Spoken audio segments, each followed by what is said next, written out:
Hello YouTube, this is Matt Wicks of the Bluebell Model Railway channel on YouTube.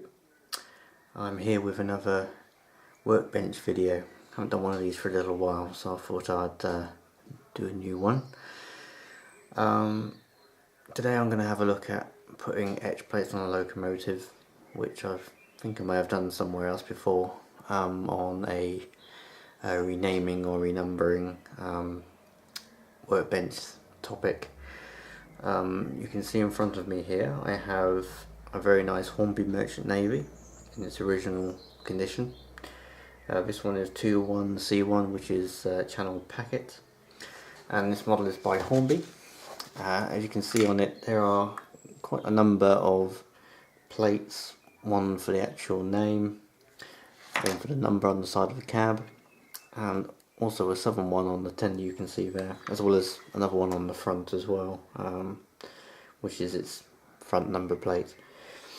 I ordered some etch plates from Narrow Planet, which I took the measurements off the loco itself, and you can see there they have arrived today, 22nd of May, and they've done an extremely nice job on them, and they fit perfectly. I've just checked overlaid them onto the actual loco, and they fit perfectly.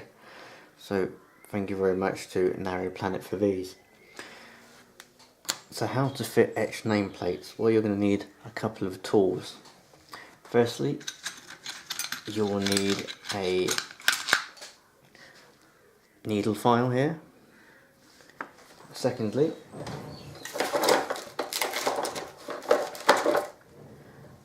you'll need a nice sharp craft knife, and thirdly, you'll need some glue to attach the plates. This is an all-purpose glue. This is Loctite glue.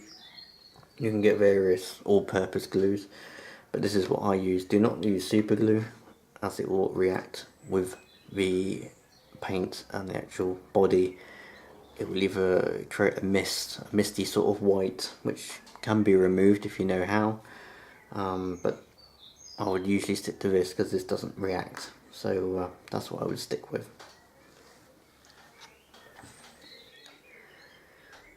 So firstly, before cutting the plates off of the actual sprue and surrounding brass, what I usually do is make sure they're clean and the letter and the number faces are clean.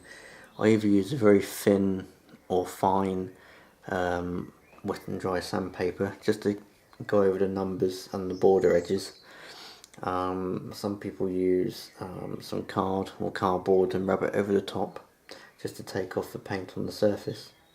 I've done this with very fine wet and dry sandpaper, and that's cleaned it up quite nicely. So you need a nice sharp craft knife, and very simply all you do is cut away the attachments on the sides, and I'll do that just now. And I'm going to take off the cab side ones first. They come off very easily, as you can see.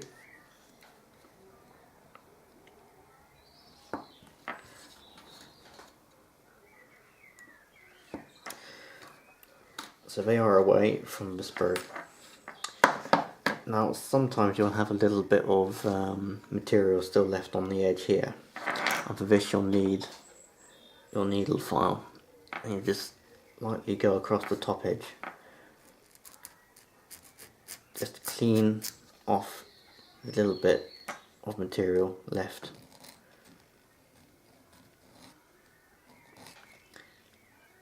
And once you're happy, you can move on to the next stage, which is attaching them to the locomotive. Okay, so once you're happy with your plates and you've cleaned them up and you've cleaned off all the edges and all the cuts and etc., it's now time to glue the plate onto the model itself. Now, as I mentioned, I'm using some all-purpose glue. Of course, you'll need another tool, which are some tweezers, which you can see here. Now, I've already checked these, but as you can see, they're a perfect match in size So these will go neatly over the top. They look so much better than the printed version which are on the models, which are raised off the surface but still don't look as nice as an etched plate. I'm going to use a toothpick or a cocktail stick, whatever you want to call it. I'm going to apply some glue onto the cocktail stick. I'm going to add a little bit in the centre. You've got to be quite quick with this because it goes off very quickly. You can already see it's going quite tacky already.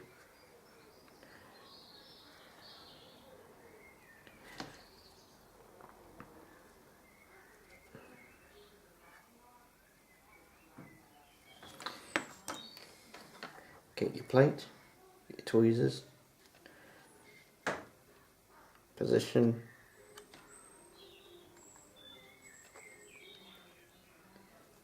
make sure it's centered and it is where you want it to be.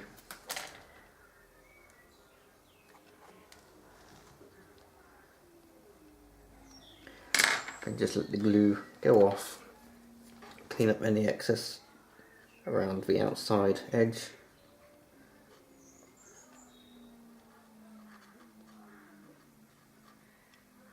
So it doesn't look too messy.